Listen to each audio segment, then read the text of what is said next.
Ronald, your question was, when did you fail? How have you failed? Well, what might surprise you is many people think Cisco moves remarkably fast. We move reasonably fast, but almost all of our mistakes, and my mistakes, have been we moved too slow.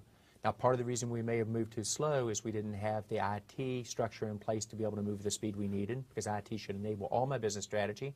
Part of it might be that I didn't have the right organization structure, moving from command and control, if you will, to collaboration and teamwork. Or part of it might be that it took us too long to do our pilots before we could really put it into mass production. So almost all my mistakes, and I think our mistakes as a company, has been when we moved too slow. Now, you've talked about making a huge transition in the way you run in the company. You say, we're changing everything. It's the biggest change in the management of the company it is. ever. It is.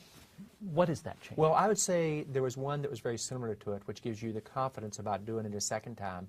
In the early 90s, we literally took the power of the Internet in phase one, what we called it, and we changed every functional group in Cisco to use the capability of the Internet to enter orders online, do customer service online, to do employee service online, to close our books within 24 hours, anytime we wanted. So that's that famous Cisco revolution when 95% of all Cisco product was never touched by a Cisco employee, and when everything, all your orders were entered on the net. And that was 85% of our customers, when they had an issue, the Internet solved it for them without people. Right. So that ushered in a decade of productivity for us, and we became 3 times more productive as measured by revenue per employee versus any of our peers. And then we got the market capitalization that went with it.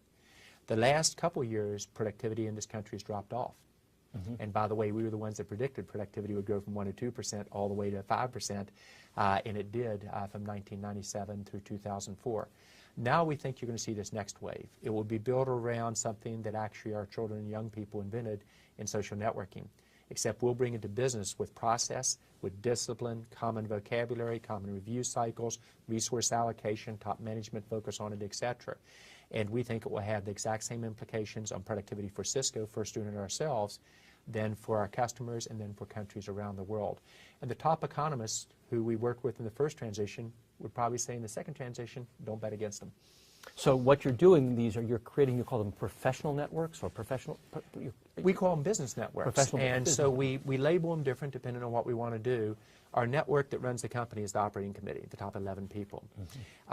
Then we have councils, which are $10 billion opportunities. And so we have those for our enterprise customers, our service provider customers, the consumer, etc. Then we have then we have boards, which are $1 billion opportunities, and then working groups, which can either support those or do transactions within the company. So we really have built our whole structure and evolved our leadership team to do this. Now, the important thing is not just the concept.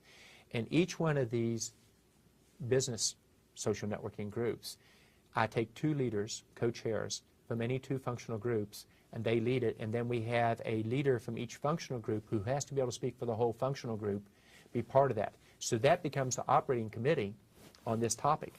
And at first, that took a lot of getting used to, and it was hard getting people, including myself, to move from command to control to collaboration and teamwork. And it took us about 6 years through this transition. But now it's part of our DNA. It's almost viral in how fast it's moving. When you are now rolling out Telepresence, as you call it, which is this extraordinary, I mean, I guess it's video conferencing on amazing steroids. I think you said that you're going to make, you're, among other things, pulling $150 million out of the company's transportation budget. Well, it is fascinating. We took 20% of our transportation budget out this year, and we're actually going to overexceed that number. And I know it happened because I took it out. I didn't give us a choice to save it. So there is a little element of command and control left in your management style. Well, many people forget it's about collaboration, teamwork, and then periodic command and control. There comes a point in time where the team's got to make a decision, and then as you implement the decision, it's often in management or command and control fashion to implement. So a lot of the thought process and coordination is collaboration, teamwork, and at the same time your implementation, you don't give people choices. They have to be able to now implement what the team has decided to do through a collaborative approach. It's really exciting. Now the neat thing is all this is enabled by networking technology. So we have a unique reason for doing this. It's your own dog food. It's not only our own dog food, it's the dog food we're sending to everybody else. And so that's really important. So all these technologies, the network has moved from being something that transport data and voice and bits and bytes and would bore you to death with it, to the network becoming the platform or the computer for all forms of communications in IT. Any device to any content over any combination of networks you want. That's what Web 2.0 is about. Moving to visual.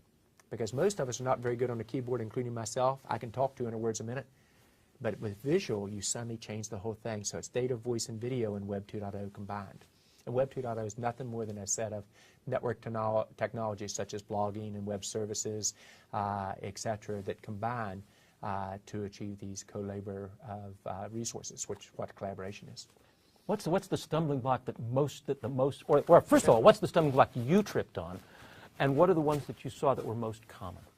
Well, I think the stumbling block we all trip on is we've been successful in command and control, and therefore we know how to do it very well. And so my tendency, the minute I get in the meeting, I've said we're going to be collaborative, and I'd listen for about 10 minutes. I knew what the answer was, and I'd say, all right, here's where we're going to go.